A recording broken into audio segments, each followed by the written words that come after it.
अवघी चिंता वारली संत दर्शनी आला पद्मनाभ जोडला संपुष्ट हे हृदय पेटी करुणी पोटी साठवू तुका म्हणे होता तेव्हा तो या भावात सापडला. प्रस्तुत कीर्तन रूपी सेवेकरिता निवडलेला अभंग देहूचे साधू संत श्रेष्ठ जगद्गुरु तुकाराम महाराजांचा 4 चरणाचा उत्कृष्ट अभंग आहे. या अभंगाची भूमिका अशी आहे की तुकाराम महाराज हे ओतुऱ्या गावी गेले. हे गाव जुन्नर जवळ आहे. तिथे एका तुळशी वृंदावनाच्या ओट्यावर झोपले व तेव्हा त्यांना स्वप्न पडलं व स्वप्नात त्यांना त्यांचे गुरुजी बाबाजी चैतन्य भेटले.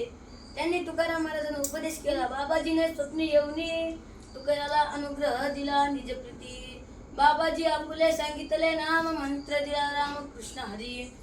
ज्यावेळी बाबाजी सद्गुरूच्या दर्शनाने परमात्म्याचा साक्षात्कार झाला तर तुकाराम महाराजांना फार आनंद झाला व त्याच आनंदाच्या भरात आज घेतलेल्या अभंगाचा प्रथम चरण उजळले भाग्य आता अवघी चिंता वारली.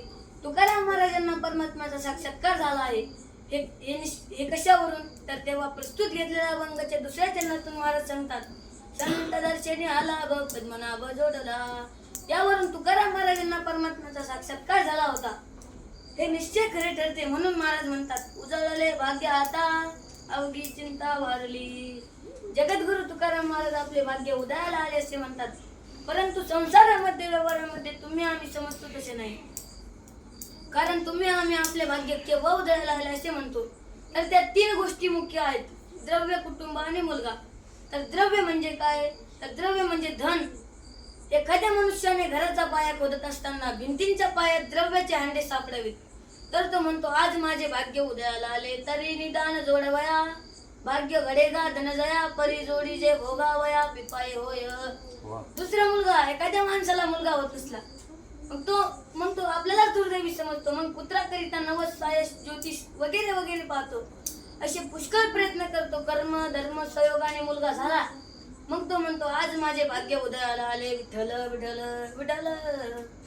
तिसरं लग्न एखाद्या माणसाचं लग्न होत नसलं मग त्याला वाटते या जगात माझ्यासारखं वागी कुणीच नाही. माझ्या बरोबरच्या मित्रांपैकी एखादा असा सिंगल कुणी राहिला नाही. मीच तेवढा मुंजा राहिलो. बाकी सगळे डबल चतुर्भुज झाले. माझ्या देव गमत नाही. पण कल्पना करा लग्नाचा योग जुळून आला व लग्न ठरलं व लक्ष्मी घरात आली मग त्याला स्वर्ग 2 बोटे उरलेले दिसतो. तर 2 बोटे म्हणजे काय तो इतका फुगतो. तो म्हणतो आज या जगात माझ्यासारखं कोण आहे. अशा रीतीने कुणी लग्न होण्यात भाग्य समजतात, कुणी नोकरी लागल्यावर भाग्य समजतात, कुणी मुलगा झाल्यावर भाग्य समजतात. मनुष्य प्रपंचातील भाग्य अशी एखादी वस्तू प्राप्त झाली म्हणजे समजतो विठ्ठल विठ्ठल. परंतु तुकाराम महाराज तसे समजत नव्हते. तेव्हा तुकाराम महाराज म्हणतात याला भाग्य कोण म्हणेल. भाग्य तरी नव्हे धनपुत्र दारा निकटवास बारा संतापाई. धनपुत्र दारा म्हणजे बायको तरी सुख नाही. त्याचे कारण त्यांच्या मागे नाश आहे व त्यांच्या मागे दैन्य आहे व ज्यांचा नाश होतो ते खरे भाग्य नाही. ज्ञानेश्वर महाराज म्हणतात भाग्य कसे असावे परी दैव जैसे कवतिके काहींची दैजन देखे का विवेकू हान ओळखे भ्रांती तेजेवी. तेव्हा वरील प्रपंचिक वस्तू प्राप्त होण्यात भाग्य म्हणणे शोभत नाही. अगोदर धन कसे आहे ते सांगतो. तुका म्हणे धन भाग्य अशाश्वत जाणार कारण धन हे अवास्तव आहे. ते मिळवताना दुःख सांभाळताना व दुःख गेल्यानंतर तर अति दुःख म्हणजे ते शाश्वत नाही. त्याचप्रमाणे पुत्र बायको सर्व नाशिवंत आहेत. महाराज म्हणतात एरती मैके दुःखाची जाणणी नाही अध्यांती अवस्वनी. तर उदाहरणार्थ एका माणसाची बायको मेली मग तो गृहस्थ म्हणतो अहो ती हातावर तुरी देऊन गेली असे सांगायचे. श्रीगुरुमध्ये मामासाहेब जानकर म्हणायचे मग ती काय तांदूळ देऊन गेली पाहिजे का. अरे बाबा ही सर्व मंडळी आपल्या हातावर तुरीत देऊन जाणार आहेत म्हणजे आपल्याला सोडूनच जाणार आहेत. एवढ्याकरिता यांची प्राप्ती होणे हे खरे भाग्य नाही. व तुकाराम महाराजाला भाग्य मानायला तयार नाही. त्याचे कारण तुकाराम महाराजांनी ठिकठिकाणी भाग्याची लक्षणे केली आहेत. विठ्ठल विठ्ठल विठ्ठल. तर पंढरीरायाला शरण जाणारे भाग्यवान. काम क्रोध लोभ ज्यांच्या अंतःकरणातून नाहीसा झाला ते भाग्यवान व ज्यांना खऱ्या संतांची भेट झाली ते भाग्यवान. आता आपण प्रत्येकाचा विचार करू. भाग्यवंत म्हणवतया शरण गेले पंढरीराया. पंढरीरायाला जे शरण गेले ते भाग्यवान. एवढ्याच करिता तुकाराम महाराज म्हणतात संसारामध्ये जन्म घ्यावा कशा करिता. तुका म्हणे भाग्य या नावे म्हणजे संसारी जन्मी जे याची लागी. दुसरा भाग्यवान काम क्रोध लोभ निमाले ठाईची अवघी आनंदाची सृष्टी झाली. तिसरा भाग्यवान भाग्याचा उदय ते हे जोडी संता पायी. संतांची भेट होणे हे खरे भाग्य आहे. अशा प्रकारे अनेक दृष्टीने भाग्याची लक्षणे तुकाराम महाराजांनी केले आहेत. परंतु प्रस्तुत अभंग तुकाराम महाराज म्हणतात माझे भाग्य उदयाला आले. तर ते कोणते? तर वर सांगितल्यापैकी तिसऱ्या नंबरचे भाग्य उदयाला आले. त्या अभंगाच्या दुसऱ्या चरणात संत दर्शने आला पद्मनाभ जोडला. तुकाराम महाराज म्हणतात मला संतांच्या दर्शनाने पांडुरंगाची भेट झाली. हेच माझे भाग्य उदयाला आले. म्हणून प्रस्तुत अभंगात म्हणतात उजळले भाग्य आता अवघी चिंता वारली. तुकाराम महाराज म्हणतात माझी आता सर्व चिंता नष्ट झाली. स्वप्नी तेही नाही चिंता रात्री जात दिवस चिंता ते पळाली गोकुळा बाहेरी प्रवेश भीतीवरी केला देवे. माझी आता सर्व चिंता नष्ट झाली. याचे दुसऱ्या चरणात सांगितल्याप्रमाणे संत दर्शने हा लाभ पद्मनाभ जोडला. म्हणून परमात्म्याचा साक्षात्कार होण्याकरिता किंवा भेटीकरिता संत कृपेचीच गरज आहे. जर संत कृपा झाली नाही तर काय बिघडेल? तर परमात्म्याचा साक्षात्कार मुळीच होणार नाही व आतापर्यंत कोणाला झाला नाही हे तुकाराम महाराजांना पूर्णपणे माहित होतं. म्हणून त्यांनी देवाकडे संत संगतीची मागणी केली आहे. अखंड दया तुझी प्रीती मज दे दयाची संगती मग मी कमलापती तुझ बाणाने कंटाळा पडवणी राहीन तया ठाई वैष्णवा संगती चुक वाटे जीवा आणि कमी देवा काही जेणे. तेव्हा तुकाराम महाराजांना तेव्हा तुकाराम महाराज संत संगतीची मागणी का करतात? तर त्यांना माहित होतं की संतांच्या अनुग्रहातून हा बाबा आपल्याला कधीच भेटणार नाही. म्हणून ते संत संगतीची मागणी करतात. विठ्ठल विठ्ठल कारण आपल्या मनाने परमार्थ केला तर तो धोका आहे असे ज्ञानेश्वर महाराज म्हणतात व नाथ महाराजही म्हणतात. मनोमार्ग गेला तो येथे मुकला हरिपाठी श्रवला तोची धन्य. प्रवृत्ती निवृत्ती कृतकार्य अवश्य पाहिजे आचार्य आपामती भजता राया अनेका पाया माझी पुढे. एवढ्याच करिता संतांचा समागम असावा. संत समागमानेच परमार्थ करावा म्हणजे तो शेवटला जातो. सर्व संत हेच सांगतात संतांचे संगती मनोमार्ग गती अकलावा श्रीपती हेने पण ते संत समागमी धरुनी आवडी करावी तातडी परमार्थी हरी प्राप्तीची उपाय धरावे संतांचे ते पाय. तात्पर्य परमार्थ हा लाभ संतांच्या कृपेनेच प्राप्त होतो. असा लाभ तुकाराम महाराजांना झाला होता. म्हणून ते म्हणतात संत दर्शने हा लाभ पद्मनाभ जोडला. तुकाराम महाराज म्हणतात मला संतांच्या दर्शनाने तुकाराम महाराज म्हणतात मला संतांच्या दर्शनाने पांडुरंगाची भेट झाली. तुकाराम महाराजांना परमार्थ हा लाभ रूपी ठेवा सापडला व तुम्ही आता कुठे ठेवू हेच महाराज अभंगाच्या तिसऱ्या चरणात सांगतात. संपुष्ट हे हृदय पेटी करुणी पोटी साठवू. तुकाराम महाराज म्हणतात मी परमार्थ रूपी ठेवा माझ्या हृदयात ठेवीन. पण तो हृदयात ठेवता येतो का व असं कोणी ठेवला होता का? तर परमार्थ लाभ रूपी ठेवा म्हणजे देव परमात्मा हृदयात ठेवता येतो. यावर उदाहरण घ्यायचे झाले तर भक्त सूरदास यांचे प्रसिद्ध उदाहरण आहे. भक्त सूरदास यांचे पूर्वीचे नाव बिल्व मंगल होते. हे पूर्वी फार विषयासक्त होते. एकदा त्यांचे कुटुंब माहेरी गेले म्हणून तेही सासरवाडीला जाण्याकरिता निघाले. रात्रीची वेळ होती व पाऊस पडत होता व नदीला महापूर आला होता. अशा महापुरातून ते एका प्रेतावर बसून नदीच्या पलीकडे गेले व मनात विचार करू लागले बायकोचं माझ्यावर किती प्रेम आहे. तिने माझ्यासाठी नदीत होळी सोडली. विषयधुंडीमुळे त्यांना प्रेते होळी वाटली.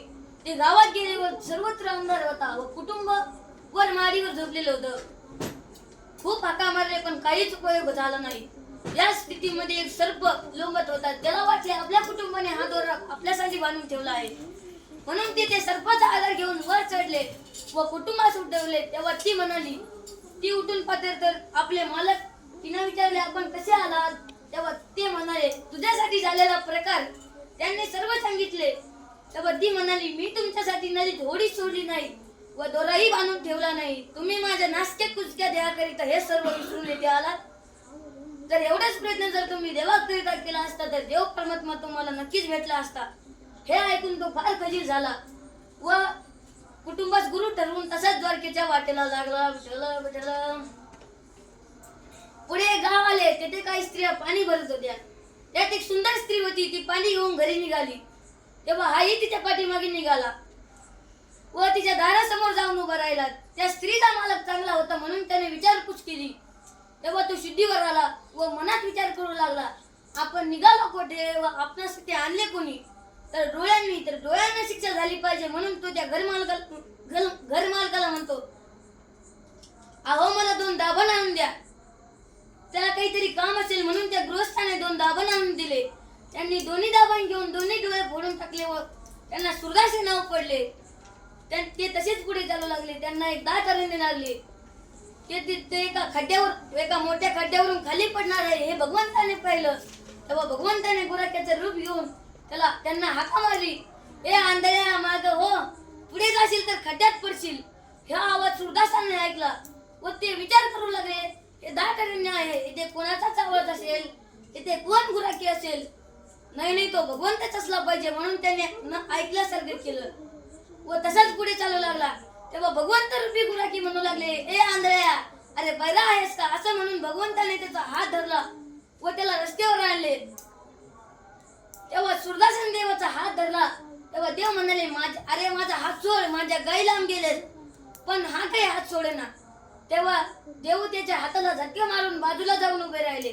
तेव्हा सुरदास देवाला म्हणाला, देवा तुम्ही माझा हात सोडून जासाल यात काही नमल नाही, कारण मी दुर्बल आहे. पण माझ्या हृदयातून जासाल तर मी तुमचा खरा पौरुषार्थ समजेल. त्यावेळी हे सुरदास महाराजांचे उद्गार आहेत, हाथ छोड़ कर जाता है दुर्लभ जानता मोय, मेरे हृदय से प्रभु जाए मर्द कहावे तोय.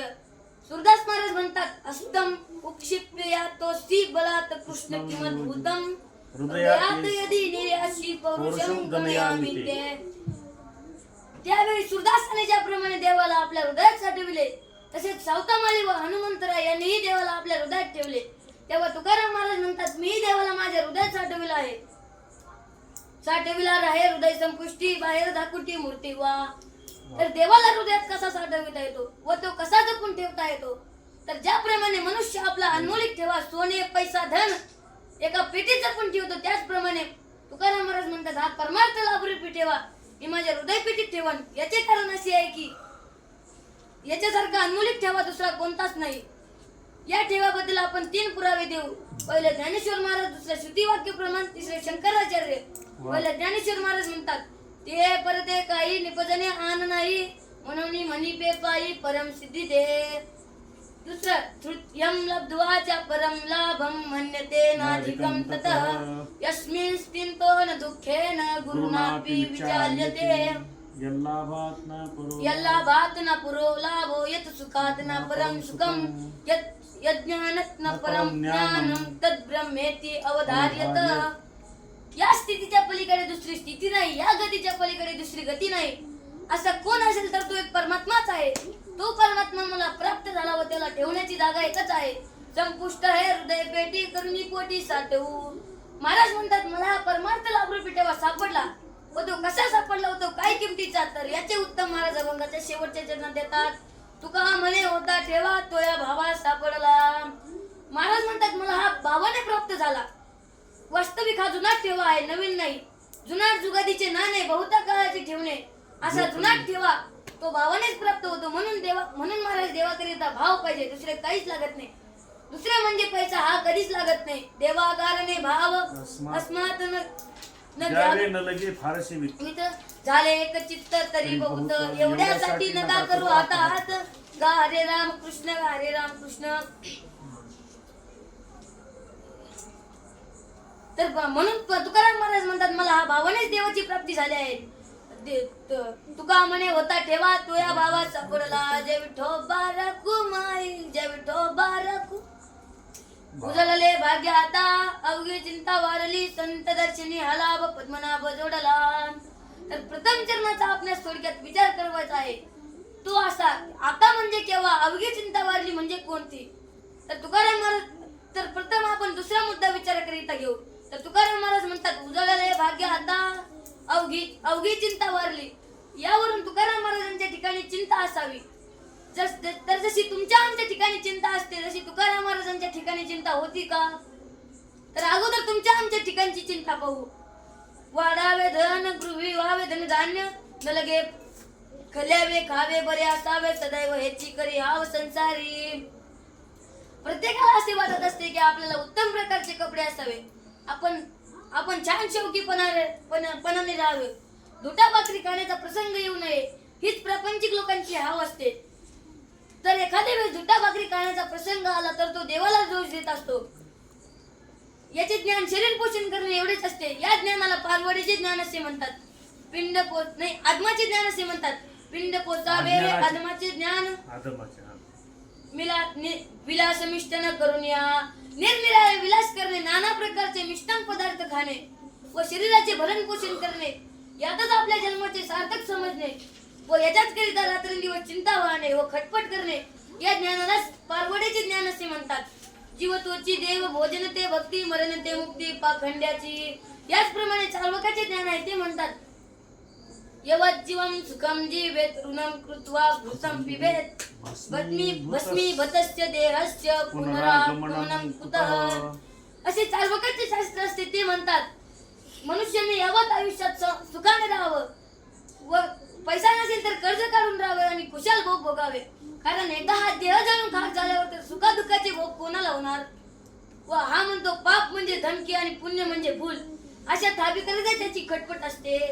जर मनुष्याला जर सुखाची प्राप्ती झाली मग त्याला वाटेल, मग त्या रीतीने तो द्रव्य पैसा मिळवण्याची खटपट करत असतो. चोरी करणे, लबाडी करणे व दुसऱ्याचे घातपात करणे